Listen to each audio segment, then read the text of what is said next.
Hello everyone, it's GigaBeef here, and today we're going to talk about one of the best weapons in Escape from Tarkov, which is the MP7. I've been running this gun a lot recently, and it is quickly turning into my favourite weapon in the entire game for a few reasons, so stick around and let's get going. Alright, so I think the MP7 is really amazing. It has a little bit of everything that allows it to cover off all the bases of great value, as well as converting into a late game meta weapon by having just enough of all the things that matter, but not overcompensating in one area to mitigate the shortcomings in another.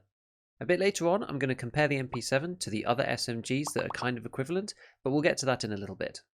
So looking at the MP7 just on its own merits, it has cheap intermediate pen rounds in the FMJs, it has a short barrel which allows you to manoeuvre indoors quite easily, it doesn't have too much recoil, the 40 round mags don't destroy your ergonomics when you use them, it also has one of the highest fire rates in the entire game, it's good straight out of the box with virtually no mods, mounts red dots, hollows and scopes natively with its rail, along with rails for lasers and flashlights automatically as well.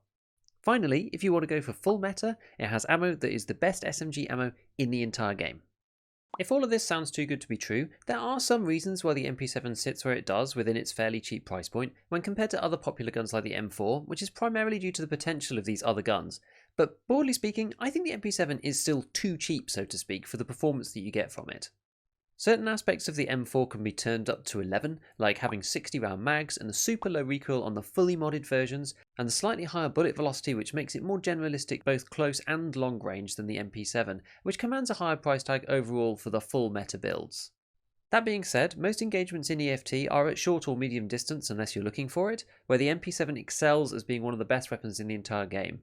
Yes, you probably wouldn't want to go out of your way to try to snipe with this weapon, but given that you're engaging usually on these ranges, the MP7 is perfectly fine for most situations.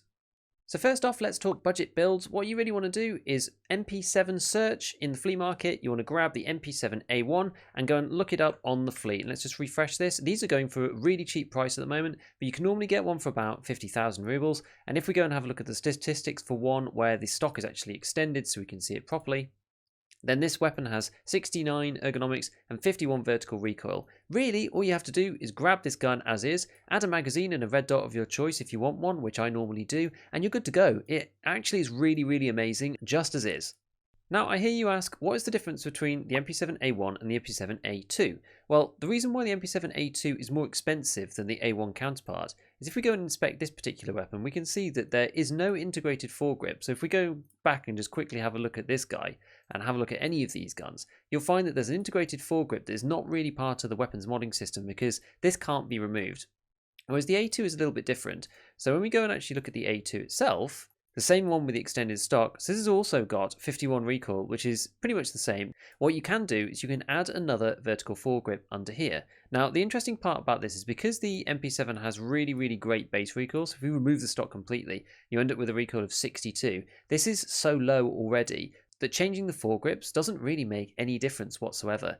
Even if you pick a foregrip that removes the most vertical recoil, you're only going to take it down to 48 from 51. So in my opinion, you really just want to be looking for ergonomics. Now, the best, in inverted commas, for ergonomics is the shift, because it removes 2% of recoil, gives you a huge buff to ergonomics. But you can equivalently choose the Cobra, which gives the same ergonomics but very slightly less on recoil. But given that we said it doesn't matter, this is probably okay. And the SE gives one less ergonomics. There's a whole bunch that you can choose from, to be honest. Really, any of these will do. I mean, if you want to optimize it, something like the SE or the Cobra is probably what you want to go for, given that it's not quite as expensive as the Shift, but it's still decent value and gives you the ergonomics that you're looking for. And this will take us up to something like 78 ergonomics, which is honestly really great. Now, one place this is quite useful is if you intend to use a suppressor with the MP7, because this is how you get it down to the minimum recoil. So if we're going to flick this over, just for the argument's sake, to the most reducing vertical foregrip, and we also add on the suppressor here, let's just add the largest magazine that we can, which is a 40 rounder. This takes the ergonomics down to 44. However, if you move this over to something like the Shift, now you've got 56 ergonomics and 43 vertical recoil, versus what you had before using this guy, which only takes you down to 42. So it hardly makes any difference, right? We're talking about one vertical recoil point at the expense of a lot of ergo. So if you're trying to run a suppressor on this thing, the A2 is definitely a potential choice because of the extra ergonomics that you can get from running a vertical foregrip on it. Whereas if you're not thinking about running a suppressor at all, the MP7A1 actually will do just fine, because at stock, this thing, as I said, has 51 recoil. you don't need to add anything to it, and without the suppressor destroying your ergonomics, the magazines are not too bad, and you still end up with 63, which is absolutely fantastic. In terms of magazines that you can get for the MP7, it comes in 3 different sizes. You have a 20 rounder, which takes up 1 slot in your inventory. These are quite small, and given the fire rate of the weapon, which is 950 RPM, I think it's a little bit too small. The 30 rounders you can get, these are standard 2 slots, and these are actually fine. They only give you -1 ergonomics, which is pretty decent, honestly, for a magazine of this type. And then you've got the 40 rounders, which are also very, very good and give you -4. So we're talking about 3 ergo, which hardly makes any difference, to be honest. A little bit of extra weight, but these are also only 2 slot. And so there's not really that much downside to using the 40 rounders if money is of no object. The only problem is that they cost about 13,600, as you can see here, whereas the 30 rounders are literally half that. So if you're running this kit a lot, it might make a difference and you might want to run 30s. What I quite like to do is run 1 or 2 40 round magazines and then have the rest of them as 30s, just for economy's sake. Next, we should take a look at ammunition. So this is really where the MP7 is truly, truly fantastic. There are 4 rounds for it. Action SX, which is the very weakest, and honestly shouldn't really ever be used. I'll put the numbers up on screen at this point, but Action SX has 18 penetration, which is really very bad and won't go through anything at all. Subsonic takes a huge step up at 36 pen, which actually makes it pretty decent. Now, the biggest plus about Subsonic is that it gives you -22% recoil, which, as we said before, is not a huge amount, given that the MP7 already has a decently low recoil. But the plus point of this is that it probably will take off about 10 recoil points if you're using Subsonic instead, so it's definitely a consideration. Now, next up, looking at FMJ, this is really where the MP7 starts to shine, because FMJ has 40 penetration, which is honestly truly fantastic. Now, it's important to remember at this stage that 7N31 for the 9mm class actually has 39 pen, and that's the absolute best ammo for that class, right? And this is talking about the Vector, the MPX, the MP5, and those kind of weapons. So FMJ actually already outperforms the 7N31 ammo. It doesn't do quite as much damage, but given that it's very, very cheap, it's only $3 a round, but it's extremely accessible in comparison to 7N31, this is really a massive, massive plus point for the MP7. It's also not that far off the darling round for 5.56 either. With M855A1 at 43 penetration, this is almost there. It's 40 pen, it's very, very close, to be honest, so it's a real contender to the staple round for the M4 that a lot of people use. The final round, APS-X for the MP7, is what really allows the MP7 to turn into a meta endgame weapon. APS-X is honestly one of the best rounds in the entire game. With a penetration power of 53, it's equivalent to M995 and actually beats out BS by 2 penetration. So this round is ultimately a complete Chad killer. It'll go through everything up to level 6, and it is very, very expensive for that reason. However, you must remember that there really is no other submachine gun that comes anywhere near the power of APS-X, and so you'll find this late game, people running it in Resort, people running it in Factory, and it's one of the reasons why the MP7 actually stands up to the other SMGs into the late game. And even though it is expensive, as I said, at like 1,000 per round, this isn't really actually too much if you're talking about one of the best rounds in the entire game. M995 is quite a bit more expensive than this, and so I don't even think it's that bad value for somebody who's running top tier kit. So next up, let's have a look at a bit of recoil in action. So here first, we're going to look at the A1, which I recommended first as a budget build. All this has got on it is a delta point and a 40 round magazine, so I'm not even going to move my mouse. We're just going to see what happens to the recoil pattern here. So as you can see, it jumps up to about this point, and then it moves back down here. Now, given the rate of fire of this weapon, it actually feels quite nice. Now, what I'm going to do is exactly the same thing, except I'm going to move my mouse to try to compensate for it. And I think because of the high rate of fire, it ends up working out quite well. There is still that initial jump, but it is fairly controllable. Next, we're going to switch over to the A2 with a suppressor on it and do exactly the same thing. So you can see it basically goes up to the same place. It doesn't really feel all that much different to me, even though the recoil is a little bit lower, and I'll grab that statistic for you in 2 seconds. Let's just give it a go with adjusting. Oh, we're already on single. Let's go. Okay, so I did quite a good job that time and basically managed to keep it on the guy's head all the way down the range. So this one is actually 43 recoil instead of 51 from the A1. But it hardly makes any difference, to be honest with you, and I really would recommend either weapon. It depends on just how much money you want to spend, because you can quite easily, as you can see, get most of the shots on target, so long as you're adjusting for it correctly.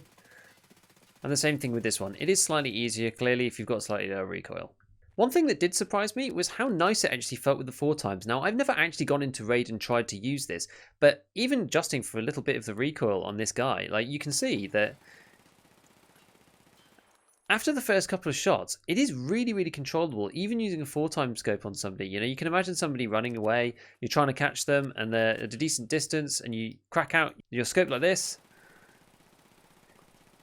And after the initial burst of recoil, even though it is quite high, it comes down straight away. And using the 40-round magazines, you do get full 30 on. Because it's 950 RPM, that initial recoil goes away so quickly. And I think even compared to something like an M4, the recoil pattern on this weapon feels quite nice, even at the same recoil itself.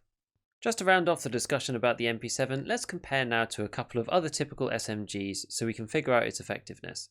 The first one we're going to look at is versus the MP9.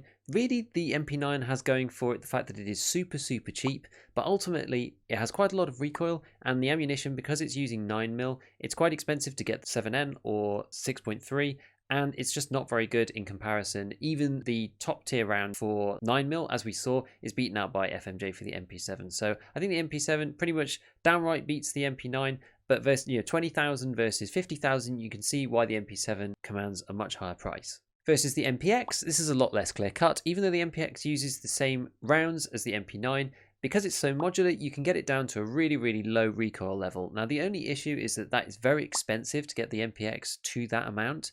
And then again, when you're comparing it to the MP7, you're not getting the same performance out of your rounds. So if you're going to spend that much on a weapon, you probably would just rather run an AR, like an M4 or something, if you want to get down to those crazy low levels, and you're going to spend your money better than using an MPX. If you want to shoot close range and you want an SMG, I would argue that the MP7 is better than the MPX2. The next one I wanted to compare it to is the P90. The thing about the P90 is it is actually very similar in some ways, in that it kind of comes all as one package. The P90 does have about the same recoil. I think it's very slightly better in the mid-40s rather than the 50s stock, and it also has really good ergonomics. So the P90 gives the MP7 a good run for its money. One amazing thing about the P90 is that it has 50-round magazines, whereas the MP7 has 40s at most.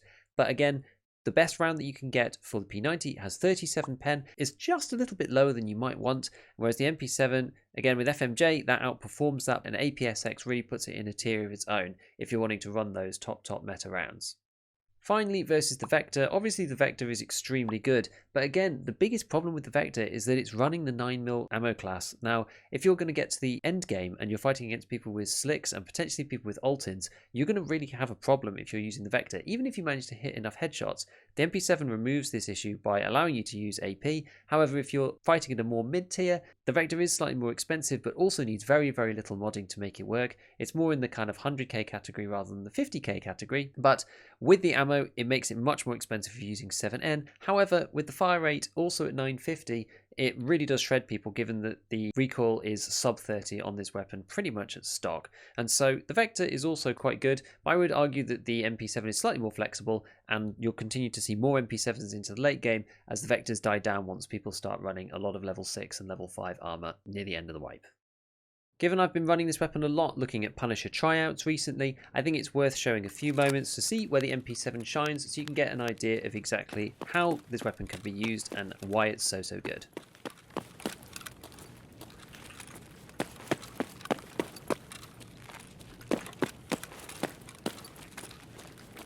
Okay, no one over here again.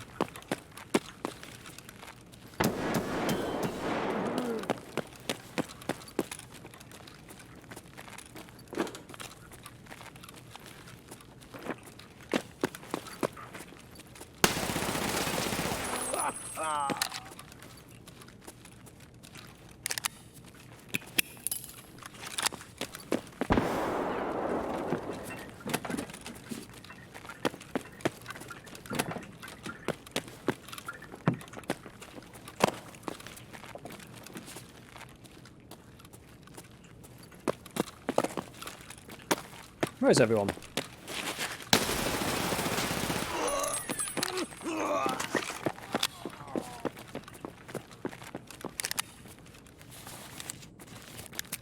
Yeah, it's crazy.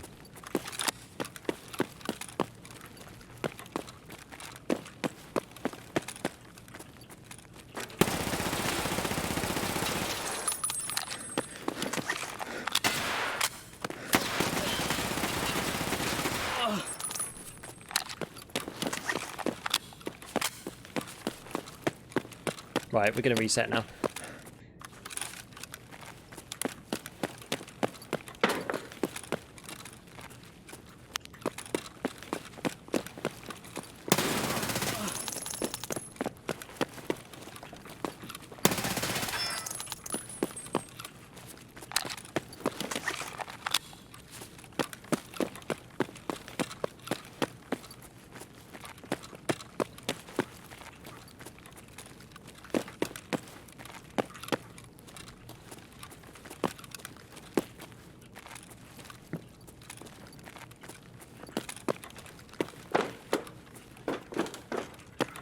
Okay,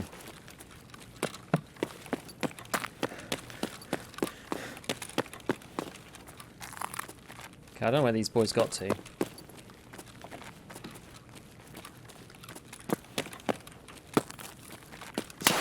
Ah!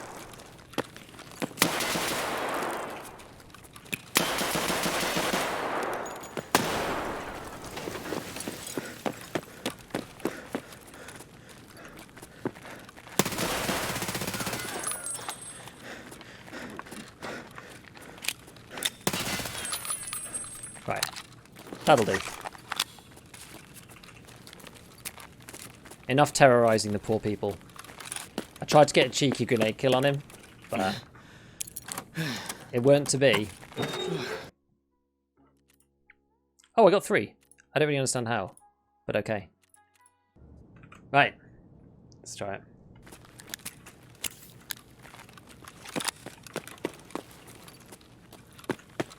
Someone's down there.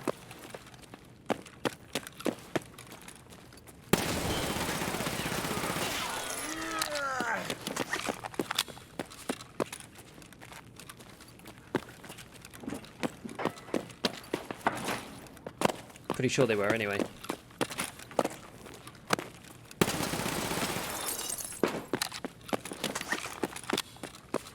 That's 2.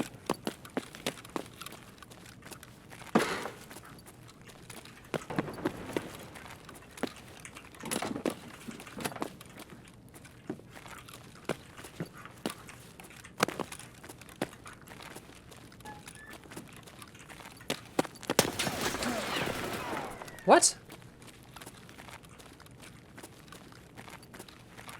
Motherfucker!